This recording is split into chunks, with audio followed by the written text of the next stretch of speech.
Hello. Come here often? Hello, YouTube. Hey guys, we're back. How's it going, guys? Oh, fuck.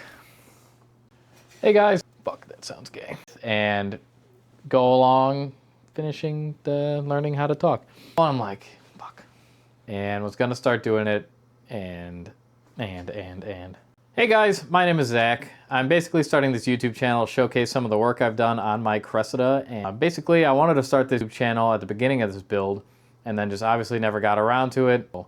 Basically, I'd like to show you guys what I've done so far, a lot of non-conventional things I've done on this car, and a lot of weird, goofy stuff. And so basically, I'm going to show you everything I've done so far, and then from here on out, the videos will be every single thing that I do from this point forward. So let's just dive right into it. So when I was drag racing, I had a Mark III Supra. It had a 7M GTE engine, which everyone will tell you is absolute garbage, and I will never agree, because mine was making 50 pounds of boost on nitrous, and I went 8.6 in the quarter mile with it on stock suspension. Never gave me an engine problem. Love these engines to death. And I will gladly be the only one that loves them because they are so cheap and fantastic. So on that car, I never broke an axle, and I barely broke the diff one time. So in my mind, MK3 Supra diff and axles are extremely strong. And so after the E30 breaking diffs and axles in every single event, I wanted a car with a strong drivetrain. So I figured I'm going to start with the Cressida since it's got the same axles, similar diff. Easy to swap MK3 diff into these, and I'm going to start my platform there. So if the rear suspension is bulletproof, let's move forward. On Toyotas, you get either a W58 or an R154 transmission, and they are both garbage. W58 is far more garbage, but the R154 also sucks. So with this car, I went with a T56 transmission out of a CTS-V. It actually worked out really well because the shifter ends up being on a tripod.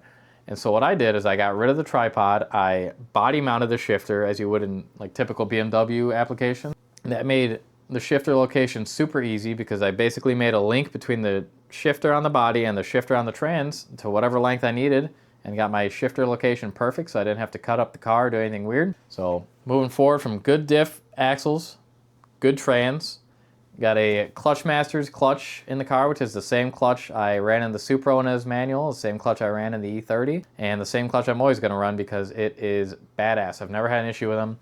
I made, back when I was manual on the Supra, it made 960 wheel horsepower on a single disc clutch. Never gave me an issue, so we stick with Clutch Masters around here. Moving forward from that, we got the same recipe as the drag car. We got the 7M GTE, and this one is honestly built probably better than my drag car one was. Obviously, I'm not going to be making 1,100 horsepower in this car. I'm going for reliability here, so I think max we're going to be making whatever the turbo can make, which is a G30 770. So if it's rated for 770, I'd imagine to the wheels anywhere between 650, 600, 700, somewhere around there. So that's the drivetrain, the engine, and the trans. Now, the front suspension on a Toyota Cressida is extremely similar to a 240SX, and you would think, wow, 240SXs are such great cars and they drift so well.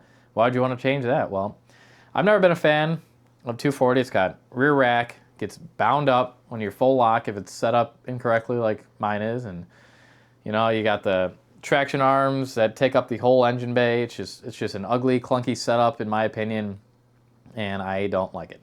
So what I did was I took BMW E36 suspension, specifically a FDF angle kit. So that comes with the lower control arms, the hub, and the lollipops in the back. So I built an entire subframe to accommodate the E36 suspension, and then I bought a lower section of a coilover to mount to the hub and then screw onto my Cressida coilovers on top. So everything kind of bolts in like it should. I kind of assumed or hoped that the E36 suspension is kind of the end-all be-all strong and basic, simple, good working suspension that should round out this build. Other key details I would say would be I built the custom tubs in the engine bay that are removable. My thinking was so that during alignments or small adjustments to height or what have you, you can pull the front tubs out, make your adjustments, and then put them back so you don't get a bunch of dirt and muck in the engine bay when you're driving and maybe drifting in the rain or dirt drop and all that kind of fun stuff. So another key detail you might see is the motor mounts. I mounted the motor to the frame. So the reason being for that, and I figured you could pull the subframe and not have to worry about touching the engine. It's just going to float there. You can change your oil pan, whatever you need, and never have to worry about taking the engine out. So I thought that'd be a cool little detail. I also built those because when I was building the subframe, I wanted to see where the engine sat in relation to everything else so that I kind of didn't build the subframe into where the engine was. Which leads me to my next point is you may notice the dry sump tank and the dry sump pump. Well, that is truly because I had the engine in there and I was building the subframe to accommodate the E36 suspension. And I didn't have a pan on the engine because I assumed I was going to modify it. And so I built the subframe, and then I went to start modifying the oil pan and went to go put the pump in and realized the pump hits the subframe I built by about 1 inch before the subframe is even in the car. So obviously that wasn't going to work, and the reason I couldn't change the subframe is because all the geometry, all the levelness of everything, all the back and forth spacing, everything was exactly where I think it should be.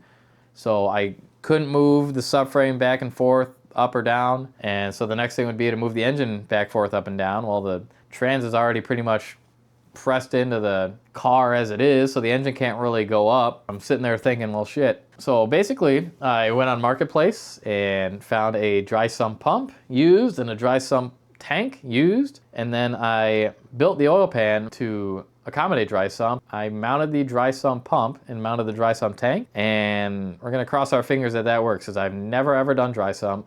I've never worked on a car with dry sump and don't know much about it and haven't done much research, so we'll see what happens. Other stuff, I built a coolant swirl pot for the first time, built a custom exhaust manifold that I'm pretty proud of. As a guy who fabricates, I'm always going back and forth between showing off the nice shiny turbo or showing off the nice fabrication work, and it's always hard to decide on a top mount or a bottom mount to do either one of those options. So basically I wanted to build a manifold that showed off both. So it's kind of a mid-mount sidewinder type of deal. And so basically it shows off the entire manifold and it shows off all of the turbo, and everything's really easy to see, and it's also really easy to work on. The turbo is super easy to take on and off, super easy to get to the oil lines, and just looks fucking phenomenal.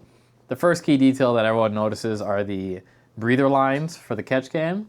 I've never seen copper used on a car, and I like working with copper, and I think it's kind of cool, so I used copper to make some hard breather lines. The motor mounts are pretty solid, so I don't think the breather lines being solid are gonna mess with anything. We'll see. And I obviously made the catch can and got a nice little green filter to go with the rest of the theme here. I got a universal radiator. That was the first thing I did on the car, other than cutting apart the engine bay pretty much. So I custom fit this radiator in there and chopped some stuff up to make it fit. Made a fan shroud for it utilizing a Ford Taurus radiator fan, which people say works really well, and I believe I got the wrong fan. I meant to get a brushless one and I got a brushed one, so I'll switch to a brushless fan eventually, but for now we'll just see how this one works.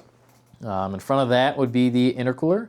I've never done a smooth front backdoor exit intercooler before, so basically I had to buy a 12-inch radius aluminum pipe, and I cut that into 4 pieces and used it to create the shape of the front, and then I patched everything else out and made the intercooler pipes, and I used these Vangean clamps here.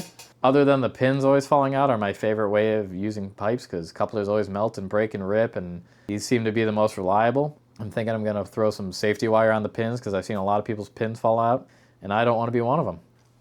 Moving forward, got the oil cooler up front with the big Wix filter. Hopefully I don't run into anybody with that. We have Mustang Brembo rotors, CTS V calipers that I may or may not use. If I put those calipers on, I don't think I'll ever be able to go down to a 17-inch wheel. So I also have some other calipers I may fiddle around with and see if they'll fit. Right now we have the subframe and gas tank out of the car. I'm doing a fuel system currently. And then also I pulled the subframe out to run a hard stainless fuel line because I think that would be cool. So I pulled the subframe out, and while the subframe's out, hopefully I'll paint it, pull the diff, weld the diff, put on new arms back there, get that back in, get the fuel tank in, and then what's left would be wiring. I have a Haltech Nexus R3, and that will be what is powering the engine. I am a big Haltech guy. I'm not sponsored by any means. It's just what I've used on all my cars so far. It's what I know. It's what works. All my cars make more power than they should. People say 7Ms don't make any power. My 7M made a lot of power. People say M20s and E30s don't make any power. That made 520 horsepower, 600 torque. And so I strongly believe in a good engine management system and a good trigger system. Haltech does that. All my cars, I do aftermarket triggers on the cam and crank. As you can see on this car, I have a custom cam sensor mount and bracket that I made myself. We got a crank trigger as well, an aftermarket crank trigger that I do on all the cars. It's the right way of doing things. It works. So hopefully I wasn't rambling on too long there. Boring to a few, interesting to some, who knows, but that's what we're working with so far. So pretty much as I do more things, I'm gonna try to film them and post them and keep you guys updated, and you know, hopefully it's interesting to a few people.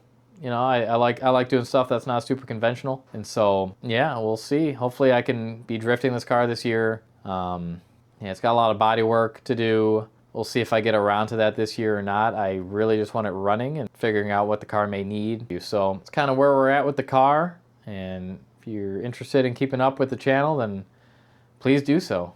You know, like and subscribe.